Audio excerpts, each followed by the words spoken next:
So let's find out who we've got on the podcast. Well, you've got Pete Wishart, MP for Perth and North Perthshire, your constituency neighbour. Though I think I've always got the more nicer side of the A9. That's what we always say in Perthshire anyway. Well, I can disagree with that a bit for you. Pete, you've not always been a politician. No, I think most people are aware I was in Runrig for about 20 years before that. Big country. So making this transition into politics was a little bit of the more severe variety. And I think I can always say that with this job, I'll never ever get an encore. Okay.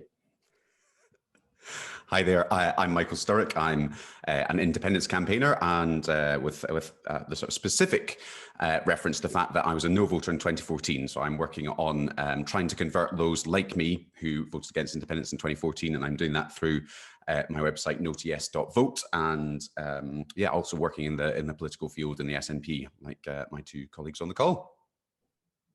Hi, I'm Kirten Oswald, and I am the MP for East Renfrewshire, and it's great to be here with all of you on the podcast. Well, thanks for joining us, to all of you, for coming on to Scotland's Choice.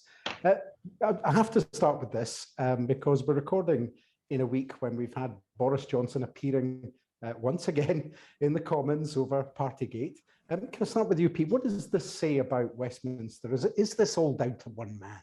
Well, it's been quite extraordinary, hasn't it? And I mean, I just think to take you back, Drew, as if I need to 2 months ago when all this kicked off. And I recall a particular moment, I think it was about 2 o'clock on November the 3rd. The Tories were something like 12 points ahead of the polls. So it seemed invincible, untouchable. They were governing with confidence. There was a real sense that they had momentum and they were going ahead. Then all of a sudden they brought that motion that you remember about Owen Paterson. And then since Owen Paterson, there's been cash for access, cash for honours, second jobs, all manners of corruptions and sleaze with them. Moved on to Partygate, Kate Gate, and of course we've now got the Sudbury report. But this is all happening in real time for us as parliamentarians down here. But it's just extraordinary, the pace that this has been carried out. And it really is at the stage now where every single day brings a new development and a new twist to the story. Of course, the tortuous progress of the Sudbury report and the part of it we had yesterday, they updated it as it was, I think, first of all described, has left us in a real limbo where we've obviously got the issues, outstanding issues about what Sue Gray's had in her initial report, which are dreadful as they stand.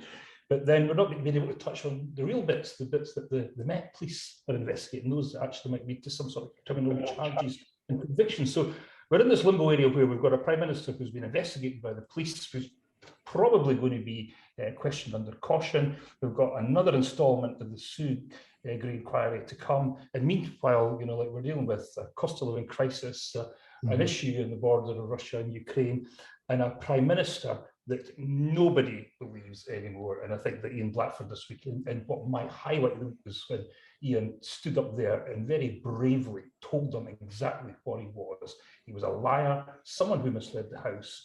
And I know in the House of Commons, as a consequence of that, you would be obliged to leave, and Ian did it in the most dramatic and lively way possible. And I think that's been the agenda this week, but who knows what we get tomorrow. It's just so fast-paced. And before I come to Michael, because you'll be watching this from afar, Kirsten, you've been in the chamber during all this as well. What are your reflections on it?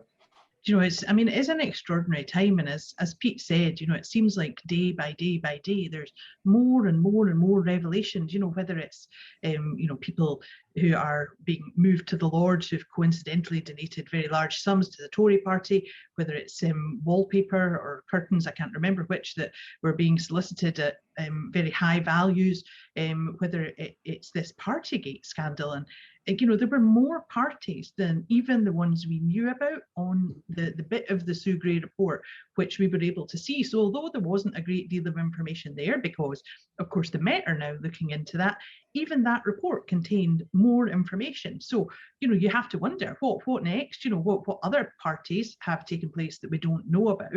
And of course, while all that's going on, Boris Johnson has had a different excuse. He's had more excuses that he's had parties, and that's really saying something. It's gone from there was nothing at all happened to something might have happened, and if it did, he would be furious to hear about such a thing, to he was actually there, but it was a work event. He was there, and it was a party, but he's very sorry because nobody told him that was against the rules, which he himself made. And I think people are really upset, and you can't blame anyone for being upset by that, because when people at home were doing the right thing, and they maybe didn't go and see family members who were terribly ill or even dying, he was having a party every night at 10 Downing Street. And people, I think, are feeling that really keenly. So I wonder what the coming days will bring, but I think what we know it'll bring is Boris Johnson behaving in that really reprehensible manner that he behaved in yesterday. The way that he dealt with the questions about this in the comments was really shocking. I think that told us everything that we need to know about him and how he sees the world and how he sees his own place in it. He thinks he's better than everybody else. And Michael, you're not an elected politician. You're looking at this from the outside. What are your thoughts? How does this reflect on Westminster and on the way that the nations of the UK are governed by Westminster? Yeah, well, it's interesting watching from afar, actually, and one of the, as Kirsten says, we kind of reached the edge of reasonableness and integrity on Boris Johnson's side. And actually, just one of the sort of visual things that you can see from afar is, in Westminster, when the leader and the leader of the opposition, they sort of stack the decks behind them. Their biggest fans are, behind them, waving and shouting and screaming. The kind of number who have been doing that has been growing smaller and smaller and smaller each week in the past few weeks as you look at the Tory benches from afar. And actually, there's quite a lot now who are just sitting there with their arms folded and not really saying much and not doing anything. So I think Ruth Davidson actually hit the nail on the head yesterday, saying it's not about the integrity of the Prime Minister anymore. It's about the integrity of those who are propping him up, be it in cabinet or in his party as well. So how long is it going to be that the Tories are going to be able to stomach this for? Because they are going to start looking, well, in my view, they already do look pretty stupid doing this. So from the devolved nations perspective, I think. And you'll see the Scottish Parliament as well, and the Welsh Parliament and Northern Ireland Assembly, they're all much more collegiate and non-adversarial places. And the contrast just looks so stark at the moment. It's just, if you are in somewhere and you see a clip from maybe BBC News from Westminster, and then you see a clip from the Scottish Parliament, it's just night and day. Mm-hmm. Can I just come in there and say that the contrast between Westminster and Holyrood, for instance, has never been greater, in my opinion, when you see people in Holyrood going about their business, people of different political beliefs perhaps, but going about their business and making sure that they have their say, but in a much more respectable and respectful way. Even although sometimes we look there and think, goodness, that was a bit much. There's a million miles between that was a bit much and this pantomime that we're seeing here, where we've got Boris Johnson speaking so disrespectfully and frankly lying through his teeth every time he appears at the dispatch box, and Ian Blackford being escorted off the premises by a man with a sword. I mean, really, it's no wonder that we look at that and think we can really do so much better on our own. There's not a starker demonstration, I think, of why we need to do our own thing and leave this all behind. Well, indeed, we're seeing the unseemly side of Westminster, something that isn't new. It's been around for years. Pete has obviously been chasing cash for honours with different governments for many years in this place. But I want to go away from the unseemly side of politics and go back to the roots for all of you in terms of how you got into politics. Pete, what initially got you into politics, and what drove you to become part of the independence movement? Well, Drew, that's a very good question and quite a long story, and it actually goes back to your brother, who I was at college with, back in Murray House College of Education back in the early 1980s. And I suppose the first real political gig I ever had was as student union president of Murray House. Now, that was in the early 1980s, where student activism in politics was actually quite something. It was early days of Thatcher and her plans to introduce or end student grants, and the response that was to that. I mean, I did community education, though. It's always felt like community agitation, given the whole course, all the courses were run by Marxists who encouraged us to think along most of those lines. So that was really how I got sort of involved in politics. I took an interest in it. When I was student union president, we managed to spend a third of my presidency in occupation. So that was my gentle introduction to politics. And of course, I went away into music, but Runrig always had a very strong political connection, whether that be supporting the Gaelic language, the land reform. I mean, we became almost a soundtrack to the coming of the Scottish Parliament, and we're very much involved in some of the campaigns around that. And then, you know, like for me, it was a natural progression to go into full-time politics, and I was strongly encouraged by Alec Salmon to do that. And, you know, like an opportunity arose in Perthshire when John Swinney said he was going to be standing for the Scottish Parliament, and I hastily grabbed that opportunity. I was going to stand for the Scottish Parliament, and sometimes I sort of wish I had, you know, I mean, I was vetted, and I was looking around for a constituency back in 1999. I always sort of wonder what would have happened if I'd done that, you know, and other than being down here for 21 years, it's going to be this year, you know. So, and I don't think I get the key to the door. I don't think they'll give you that, no. Like, it's the father of the house. I'll look after all the youngins here, you know. So I always see that as my sort of paternal, grandfatherly role. And Kirsten, what was your journey? I have to say, I'd never thought of Pete as the grandfather of the group before. I'll not make any comment on that. But I had probably a very different journey to Pete. I had absolutely no intention whatsoever of becoming involved in politics. That was a deliberate choice. I was very interested and always have been very interested in politics. I come from a very political family, but I was not going to be personally politically active, but I couldn't help myself. 2014 was too good an opportunity to miss, and I just kept thinking that being stuck on the sidelines was really the wrong place to be. So from not doing very much activism, you know, I helped my mum in a few elections. My mum was an SNP councillor, but you know, I did that very much not from a partisan perspective, but really helping my mum. I ended up joining the SNP in June 2014 because I was knocking on doors and knocked on quite a lot of doors and got from being not involved at all to being extremely involved very, very quickly, and found myself elected less than a year after joining. So it was a bit of a roller coaster, a bit of a very, very speedy journey into politics, but I don't regret that change at all. It was a complete change from being an HR professional. I was an HR director in my former life. So,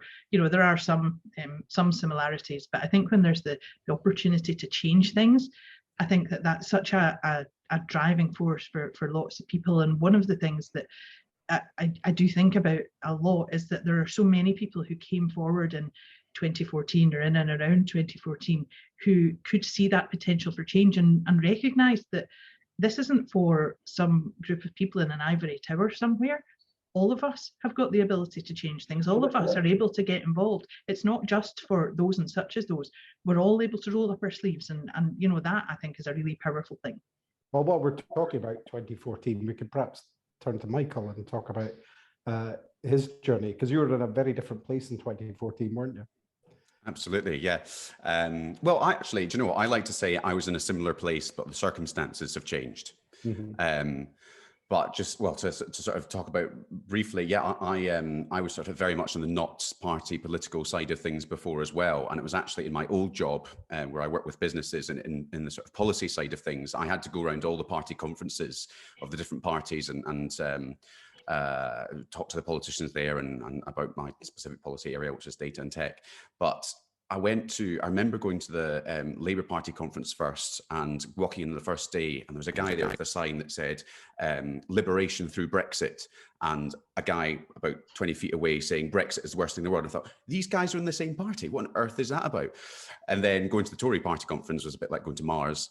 And then I came to the SNP conference in Glasgow and saw a kind of cohesive, forward-looking party and thought, you know what, actually, if I'm going to stick my stake in the ground at some point, I better do this. And so that was, as you say, that was kind of after the Brexit vote. But yeah, before that, certainly I was fiercely protective of my EU citizenship. I was living and working in France in the year of the Brexit vote.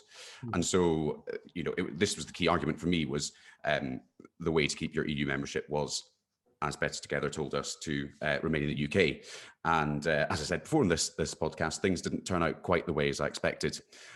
So that's kind of my one political movement into party politics, and two from no to yes as well. And so now I work very closely with Angus Robertson and his team. I was the organizer in Edinburgh Central and helped run his campaign here. So things are going well. I think I'm moving in the right direction. Well, in 2014, the big three issues from the campaign that people were, with the exception of the EU one, which I think, as Michael has just pointed out, is now gone, because that promise of staying in the EU if you voted no has been betrayed already. But the other three issues of the campaign were pensions, borders, and currency. And how have these arguments changed since 2014, Kirsten?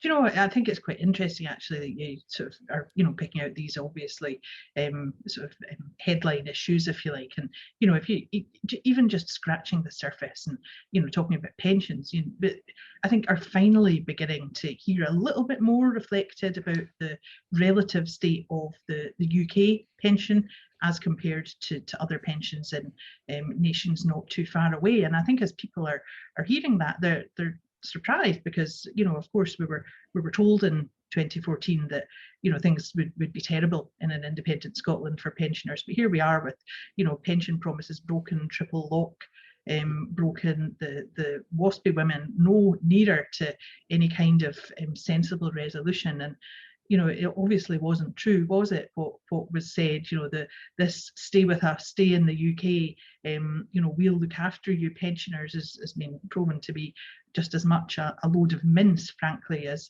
lots of the other things that we were told were the case. So, I think that all of these promises, which some of us did take with a very large pinch of salt, because perhaps we could see the writing on the wall, I think that the reality of them is clearer, day and daily. And I think that people will be taking a different approach and a different look at that when we come back and ask the question again, because they'll be able to see for themselves that what they were told was simply not factually accurate. And you can see these issues bubbling up again with the people who oppose independence, don't you, Pete, where they're saying, oh, you wouldn't get your pension, you wouldn't get that, there'd be real problems with borders. Well, there's big problems with borders in the EU now anyway, and you couldn't use the pound, you can't use this currency, you can't do this, that, and the next. What are your reflections on these arguments now? Well, these were the arguments, you're absolutely right, and I think we got bogged down excessively in currency. We seemed to not be able to move on from that at all. And we had real difficulty in dealing with some of these things. We couldn't overcome exactly what they were trying to say and suggest about what independent Scotland would be like. And of course, pensions was a really easy hit for them. I mean, their major objective was to get that vote from the older generations who perhaps didn't have access to the same type of information and input that other generations had. So the focus on that borders wasn't such a big issue in 2014 if we look back, but I think it'll be huge next time round, absolutely huge, because the whole conversation and debate has been redefined with us leaving the European Union. So that's going to feature heavily.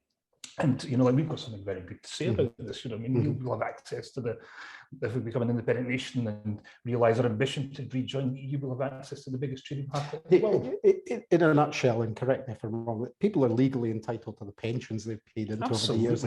Going to get these, all these things are dragged up that you wouldn't get them. That it'd be, somehow you wouldn't be entitled to it if Scotland get independence. Let's just put that one to bed. Be legally entitled to it. The other issue about borders, you mentioned borders just now, and people go, oh, what would you do in terms of trade? I've repeated this many times, and I'm going to say it again. The vast majority of Scotland's manufactured goods are exported outside of the UK to the EU and the rest of the world. And of course, the UK government have been sabotaging that like mad over the past wee while. We should reframe this and put it back to them and say we may look favourably in trading with what's left of the United Kingdom, because they're not getting a good deal with anybody else, but like we might just allow them to trade with us on favourable terms, given that they are our close neighbours. But I think the referendum next time around will be immensely different from the one we had in 2014. The range of issues will be significantly different, and I think that there'll be a real sense that it'll be more about some of the bigger philosophical issues about what we're doing, the democratic issues, than getting bogged down in particular one-offs. Yeah, just that final one there, the currency point. Out of all the countries that have left the UK, I think there's something over 50 since the end of the Second World War. How many of them have been stopped from becoming independent because of currency issues? The currency was always a nonsense, and again, this is my exasperation when we managed to get bogged down in it so much. Every independent nation in the world has a currency that works for them, and which, as far as I could observe, when any travelling that we do, all of them seem to get by perfectly well without having to use like the currency that the UK decide we can't get. And the UK itself, and again, I've said this in a previous podcast, but I think it's worthy of repeating. UK itself actually pegged sterling to the dollar in 1940. It's been to the IMF for a bailout loan. It's done all these things that hasn't stopped the UK saying that it can survive as a state. And of course, and that would be the case for Scotland going forward as well. So let's move on to the meat of our main topic today, which is Divi Max. Now, I'm going to stay with you, Pete, just for a minute. Back in 2012, you said that the SNP had no built-in hostility to a Divi Max option on the ballot paper. What has changed since then? And did the Smith Commission give us any clue as to the real Westminster view on this? Well, there's been a great deal of revisionism going on since 2012, and this was first discussed and put forward. And I think when I was in the House of Commons in 2012, I had several very interesting discussions with Conservative members of Parliament and those that were starting to shape up what the anti-referendum case would be and the type of things that would be included. They were so confident in winning that they were prepared to concede anything at that point. I mean, like David Cameron, to him, it was just getting this out of the way. That would get settled, and that would be the box tick Scotland out of the way once and for all. And they were so confident they allowed us to frame the question, set the franchise, give the time in the referendum. And the only thing that they did not want on was a Divi Max question, because that was the one fear that he was so confident in beating independence, but would the Scots maybe just opt for this if it was on the ballot paper? So that's why we argued for it at that point. And it was a sort of who blink's first high stakes sort of poker game when we're looking around for this. But it was the one thing that they did not want on the ballot paper. So it was the one thing that we tried to pursue, so we get the rest, get everything else.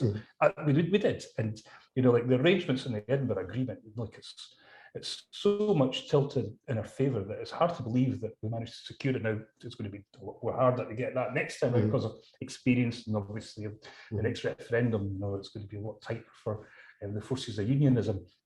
But back then in 2012, it was a good tactic to put forward the idea of Divi Max. Would we have really wanted it? Had we known that they would be prepared to concede it? I don't know. And that's above my pay grade at that point, but they were really nervous about that being included. Well, let's talk about the reality of what would happen, in terms of taking forward the conversation on Divi Max. In 2015, Kirsten, the SNP presented the option of full fiscal autonomy. We were putting forward that option. That was rejected by the UK government, yet Divi Max is trotted out again by Westminster parties to try and prevent Scotland from choosing independence.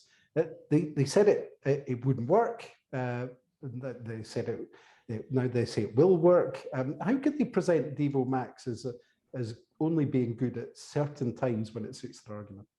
I mean, I think that's it. That's a really fair point. And, even if you take a wee bit of a step back from that, what are they actually talking about anyway?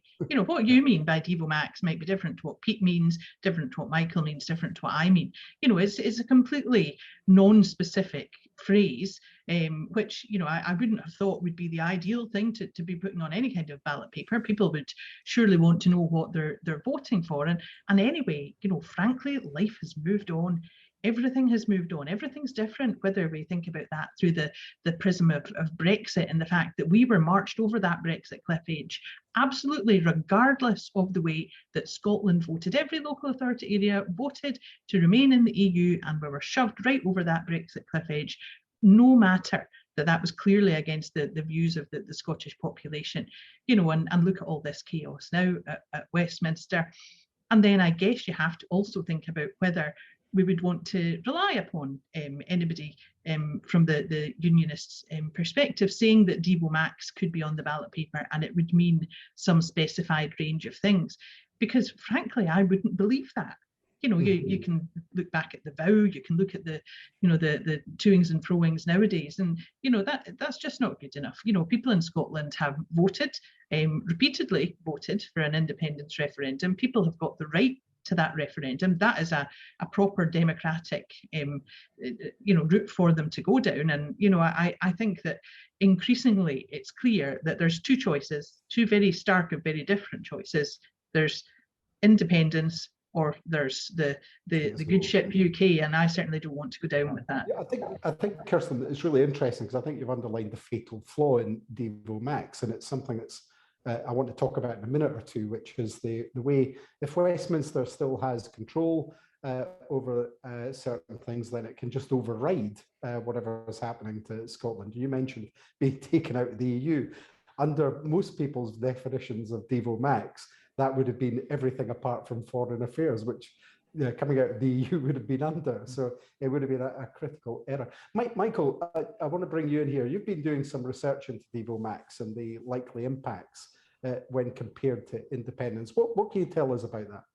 Well, yeah, as you've both said, it's really about first and foremost defining what Divi Max is.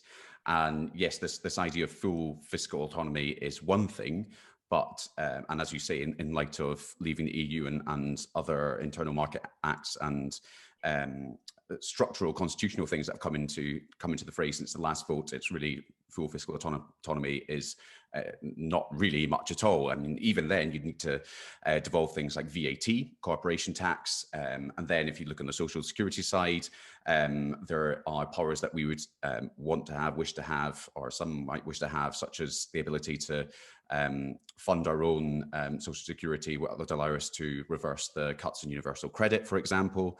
And as I say, the internal market legislation, this is something that sort of has fundamentally altered the structure of the way the UK sits at the moment, because in spite, let's say you just had the, you know, mystery box, Divi Max, everything you could possibly ever want.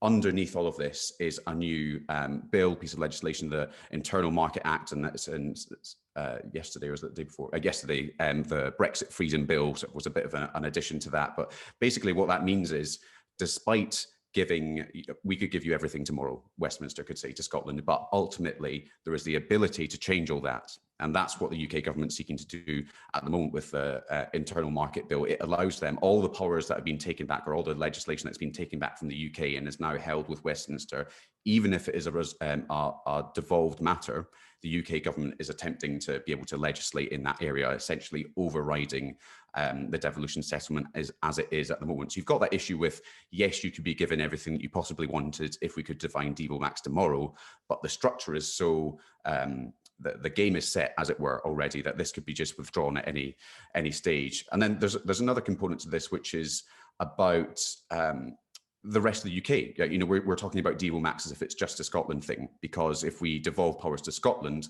we need to be thinking about what we give to Wales, what we give to Northern Ireland, but actually we also need to look at England as an entity as well, and the regions that are there. So I've talked to so many people about, particularly like Tories and Labour, who say, but you know, there's so much we can do to improve the UK, the democratic structures, giving more regional mayors, having regional assemblies across the north of England. And that's all very well, that's great. But you know, all these things require huge amounts of thoughts, proposals, and none of it has been done. So even if you say, yes, tomorrow we're going to reform the House of Lords, make it into some kind of regional assembly perhaps, great. Where is the white paper that says that? I don't believe, and as Kirsten says, I don't believe that's going to happen.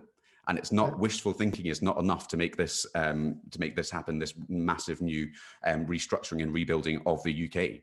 So and again underlines how mythical this thing is, because the fact that that work hasn't been done, it's never been done, despite all of the time that's been spent talking about it. You know, it's just not there. Yeah, absolutely. And one of the things that, well, there's Gordon Brown's think tank, is it not Onwards for Scotland, Our Scottish Future or something, said he was going to look at these types of things. And at the moment, we know one of the big arguments that trotted out is, oh, Scotland is given more money than it from London than it takes in. And as debatable as all of that is, there's some truth to saying that London is the biggest economic powerhouse in the UK, but that is the same for London versus any other region of the UK. it is a fundamentally imbalanced structure that we are sitting within. So, you know, we definitely need to rebalance in terms of regional, even if we're remaining in the UK, regional development and balancing back out. But there's just no thought on how to do that. The other interesting thing about that argument about whether or not Scotland is paid more out of the UK, or what, it completely ignores the fact that for decades Scotland was paying more than it was due into UK coffers. And these are using the same GERS figures, the General Expenditure Revenue Scotland figures that, that are thrown back at Scotland all the time. So there's an element of swings and roundabouts, but the swings are very, very heavily, or rather the swing is swung. It's also not it's not supposed to be a static figure. It's a movement. You know, there's money going either way all the time, and I think I'm right in saying if you take this historically, then Scotland has put in way more. But everyone says, oh, you know, on one day Scotland has taken more out, or one tax intake, this has happened, and therefore it is the rule of thumb for all eternity. Michael, just briefly, because I want to bring Kirsten back in a wee second, but you were a no voter in 2014. You said the main issue was around EU membership and so forth. But did the Divi Max promises that were made back in 2014 have an influence on you and the way you voted at that time? Totally, absolutely did. Particularly, you'll remember Gordon Brown's barnstorming speech about, as we've been saying, the kind of reset of the relationship, and I think that probably sealed it for me, actually, because you know, as a relatively young person, arguably I was one of those should have been independent supporting people, and you know, it was that head-heart split at the same time. So, you know, to have the dangling mystery box Divi Max kind of there as a possibility certainly helped push me towards the no side. And even if you're charitable, Gordon Brown's had 8 or 9 years to work on this, and he still hasn't come up with the model yet. Kirsten, do more and more of the Westminster parties bringing back the old carrot of Divi Max suggest to you that they're conceding that a referendum on Scotland's future will indeed take place? Well, I mean, it will definitely take place. And, you know, yes, I think that there's a degree of almost desperation, and you know, in some ways, in terms of, you know, people throwing things at the situation to see what might stick, because they can see the direction of travel, and that's not something that they favour. Now, it's perfectly respectable for people not to favour Scottish independence. I will feel very much free to disagree with their opinion, but it's perfectly respectable for them to have that opinion. But what's not respectable is for elected Westminster politicians to stand in the way of the Scottish people who have repeatedly voted for a particular course of action. So let's look at the outcome of the recent Holyrood election. It's very clear the mandate that the Scottish government has, that is an independence mandate for a referendum. That there's no good in anybody thinking that they can stand in the way of that. And there's absolutely no good in them thinking that they should stand in the way of that. So, you know, I think that there's a pretty fundamental issue in all of that. You know, who is in charge of what the Scottish people get to decide? Well, that's the Scottish people. So that isn't Boris Johnson or Gordon Brown, for that matter, or anyone else from any other political party, from any political party at all, actually. People have had their say. This is what they have chosen should happen next, and they will therefore have a referendum, and they'll be able to make their choice at that point. And Pete, these things are also being suggested at a time when Westminster is actively looking to cut the number of MPs elected from Scotland. Does that make any sense at all? It doesn't make any sense whatsoever, but it sort of fits into a pattern just now that we've seen over the course of the past 2-3 years. And this is this confused approach to Scotland. I mean, I think muscular unionism was all the rage up to probably about a year ago, until they realised just how damaging this was when they saw what happened in the Scottish election and their plummeting ratings in opinion polls. And you know, this is when they set up the Single Market Act, when they were prepared to look at the Sewell Convention, not brand it worth the vellum it was written on. So like what we've got is a whole series of things that they had where they actually tried to impose their will upon Scotland, and believing that somehow that would rally the unionist support. And when it did, it rallied a smaller percentage in proportion of that. And I think they've realised that this just isn't working for them now. But what the unionists do, I know it's not our position to sit and suggest to them what they need to do in order to try and sort of have any sort of impression in Scotland. But they're going to have to decide their approach. I mean, just to say no to a referendum constantly and consistently is not going to hold up for them. No. At some point, they're going to have to get around the table and discuss this sensibly. Trying to undermine our institutions and our democracy has been an abject failure for them, which they've now started to realise themselves. So they're in this limbo situation just now. And then, as you say, they've got members of Parliament from Scotland, and what they should be doing is trying to enlist and ensure that we're backed up and supported, but they're not doing that. They're cutting our numbers. So there's a real confusion just now in terms of the unionist case, and I don't really think they know exactly what they're trying to do and what they want to achieve. And what do we feel about the fact that, you know, during all this talk about, you know, what they might do with Divi Max, which we know is not going to fly. Michael was referring to the Internal Markets Act, which is a subject close to my heart earlier on. We've now got this so-called bonfire of EU red tape. And the Scottish Government found out about that, I think, in a brief phone call, not any discussion, but just that being told what was going to happen about 24 hours before they released it to the press. What does that say about respect for Scotland? Well, I know. I mean, I think it was Angus Roberts that was on that call, and I think he was expecting something around the nature of, you know, let's have a conversation about what we're going to bring forward. It was presented to him as this is what is going to happen. There's going to be a bill which will allow, like, the withering away of any EU law and the acquisition of powers to deal with these sort of things. But to a certain degree, the UK has to do this. You know, like, it has to start to act like the EU. And a lot of the things around the Internal Market Act was the UK government assuming the responsibility, the power and the clout of the EU, regardless of what Scotland and the rest of the nations of the UK felt about that. So this is just a natural progression of all this. And yeah, I mean, it tells us volumes about the lack of respect that it's towards Scottish ministers. Important to underline that it's not just the SNP, Scottish Government, the First Minister, you know, pointing this out, but the Unionist Labour First Minister of Wales as well, pointing these things out as well. I want to ask all of you this, but starting with you, Michael, the UK has been diminishing itself on the world stage, not just with Brexit, as you mentioned earlier, but for example, the casual relationship it has with supporting international law. What could an what could an internationally focused independent Scotland do to build on the Scottish Government's work on soft power? Yeah, there's a sort of an interesting assumption that the best thing or the most important thing to be in the international sphere is this, you know, big powerful nation like the US or China or Russia, to have these just basically the power to flip a switch and create these huge you know, world events that happen from time to time. But, you know, ultimately, day-to-day international politics, while it might not hit the headlines, is much more important in shaping the way the world goes and regions develop and grow. And Scotland has just an enormous power of doing that. One, there's arguably the most important part on the day-to-day basis is the cultural aspects. You know, the Scotland's links with the rest of the world, and in particular the US. Ireland's a great example of this. You know, people all around the world celebrate St. Patrick's Day. It's a huge celebration of Irish culture. But, you know, it's a kind of at a basic level, you know, for some people it's twee, but at a basic level, it's creating good relationships and recognition of people and what and representation of what we're trying to do in the world. So as Nicola Sturgeon was at the Arctic Council a few months ago, and where she says, you know, we are technically the most northernmost nation not in the Arctic Circle.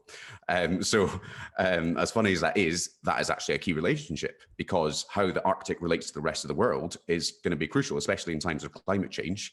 You know, it is the final or first frontier in terms of damage that could happen from the ice caps melting. So how does Scotland play a kind of negotiating role, balancing those relationships, relaying it to the rest of the region and the EU as well is really important. And just generally, I think there's in the EU in particular, there is a move towards, for example, greater workers' rights, workers' protections. And I think we in Scotland have a fundamentally different idea to what that is than the rest of the UK. And there's a lot of debate to be had there. And I think the world is moving in the sort of EU's direction. And I think Scotland has a lot to offer that, not just in those kind of regulations, but in climate change regulations and in kind of the ethical trading, ethical markets, respect of privacy, Edinburgh, for example, has one of the biggest data and tech centres in the world, and has some of the most world-leading thoughts on data protection, how ethics and AI interplay with our human rights going forward. And this is ground zero for shaping that conversation, among others. So it's a really exciting place to be, and there's so much that actually we can do as an independent nation to shape regional and global narratives in these areas.